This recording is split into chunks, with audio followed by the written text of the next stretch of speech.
This is the question that has been buried, pushed aside, covered over, buried. And in this episode, I'm going to make one claim and back it with scripture. This burial was not an accident. Do not take my word for it. Watch the evidence land, then you decide. This is week 3 of the Remnant project. Let's begin. That is the claim. Here is the logic behind it. When a question threatens a system, the system does not debate it. It removes it. The goal is never to disprove a question like this one. The goal is to make sure the question is never asked. By the end of this episode, the evidence will be in your hands. Then you judge what kind of burial this looks like. Here is what long burial does to truth. The rightful people begin to look like imposters. The ones making the claim begin to look like the ones who stole it. Because if the claim is true, then the system did not just hide the covenant people. It trained the world to reject them when they finally remembered who they were. It sounds offensive. It sounds extreme. It sounds impossible. But not because scripture made it impossible, but because replacement made it unfamiliar. Why would anyone bury a question like this one? Because the answer changes everything. Who the covenant people are determines who the promises belong to. It determines who the prophecies were written about. It determines who the curses fell on and why. And it reaches into the present, into where that people stand today. Questions this consequential do not get lost, they get handled. And when a people comes to terms with who they are, everything shifts. The word does not leave this to opinion. For he is not a Jew, which is one outwardly, neither is that circumcision, which is outward in the flesh. Read that again. He is not a Jew, which is one outwardly. Identity was never a matter of what you claim. It was never a matter of what you wear, what you call yourself, or what nation grants you papers. God established the terms, not man. God made a covenant with a specific people,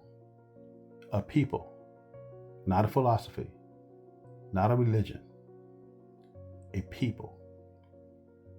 And that covenant has a traceable history. You can follow it through time, through bloodline, through scripture, through fulfillment. The trail does not disappear. It was covered. Know of a surety that thy seed shall be a stranger in a land that is not theirs, and they shall be afflicted 400 years. 400 years. Not a metaphor, a prophecy, with a fulfillment. Egypt and scripture marks the exact day. Exodus 12:41. The self same day, the hosts of Yah walked out. Now hear me, because this is the part that changes everything. A fulfilled prophecy is not a closed prophecy. It is a revealed pattern. Affliction, a set term, judgment on the oppressor, deliverance. That is Yah's signature, and the signature repeats. Hold that pattern. You're about to watch it land a second time. Deuteronomy 28 contains the curses. Read them carefully. Do not rush past them. They are not general. They are not spiritual extractions for every nation that disobeys. They are specific enough to match, specific enough to identify. A people were told, if you walk away from this covenant, here is exactly what will happen to you. And it did. And the Lord shall scatter thee among all people, from the one end of the earth even unto the other. Scattered, not exiled to one place, scattered to the ends of the earth. And 4 verses later, the detail that narrows the field. Deuteronomy 28:68. And the Lord shall bring thee into Egypt again with ships, and there ye shall be sold unto your enemies for bondmen and bondwomen. Ships. That detail is not incidental. Yah did not say march out on foot. He said ships. And he said Egypt. Again. Bondage. Again. The pattern of Egypt repeated. And this time, by sea. This is a second landing. The pattern I told you to hold. Watch it come down again. Now ask the question the way the scripture demands.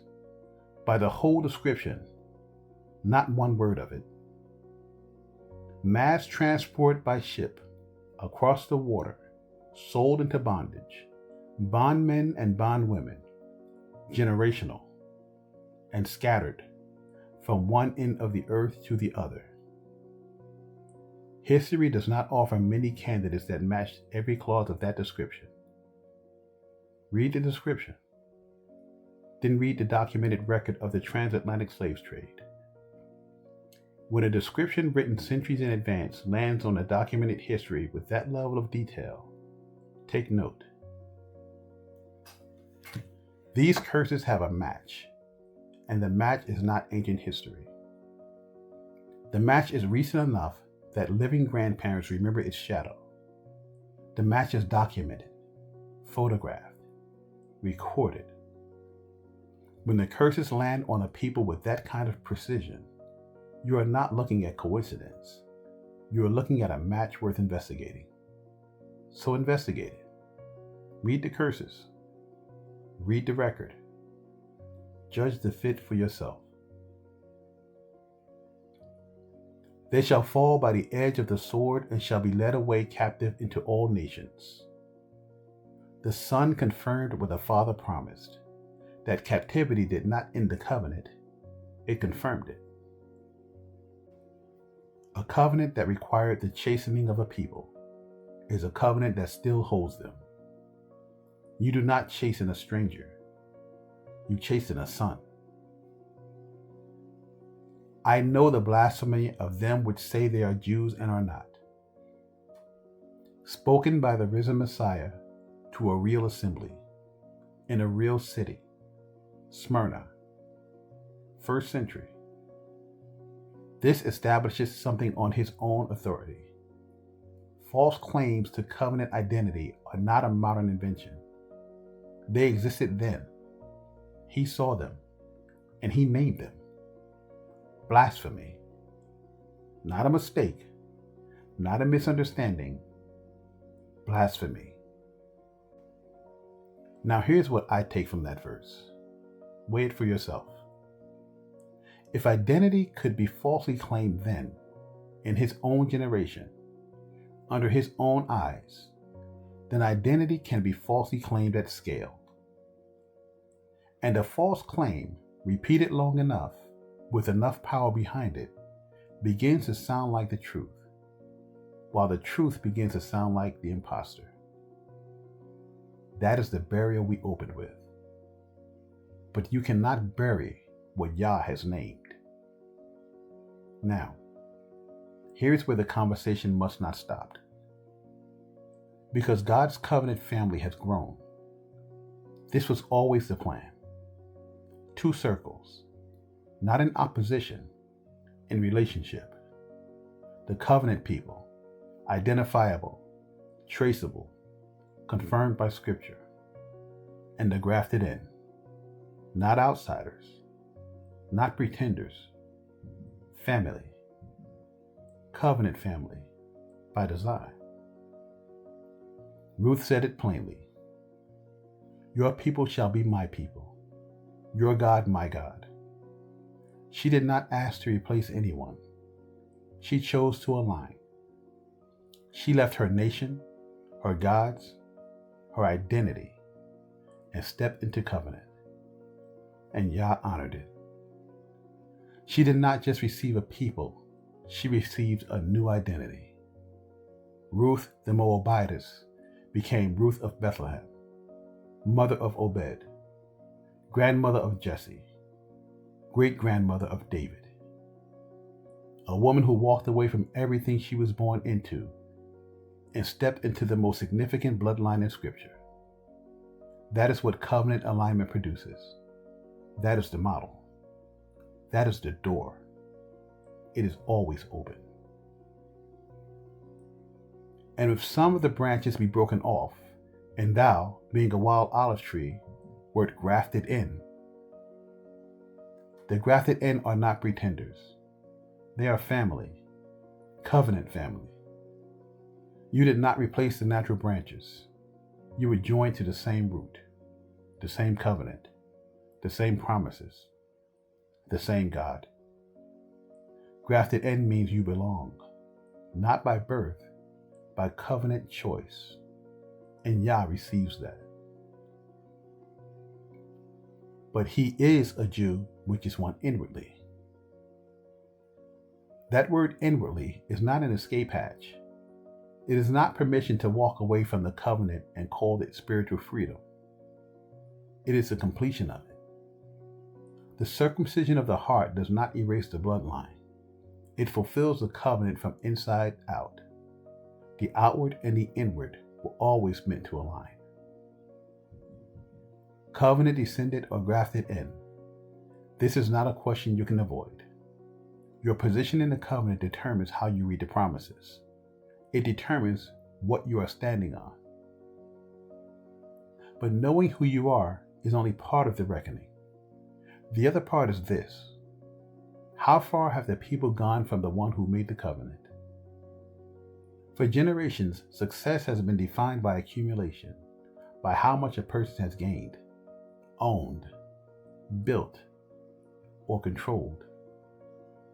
Scripture reveals another measure entirely. Success was never meant to be measured by distance from lack, but by closeness to the Creator. When success is measured by what you accumulate instead of how close you walk with Him, that is a measure of how far the people have drifted. To look blessed is not the same as being blessed. To say you know the Father is not the same as being known by Him. Christ said it plainly. Not everyone that saith unto me, Lord, Lord, shall enter the kingdom of heaven, but he that doeth the will of my Father which is in heaven. And then I will profess unto them, I never knew you. Depart from me, ye that worketh iniquity.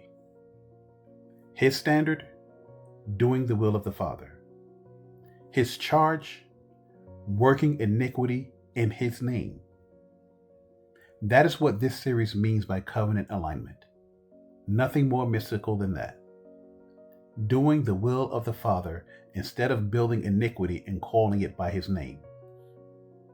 These are not the words of a man wanting strangers.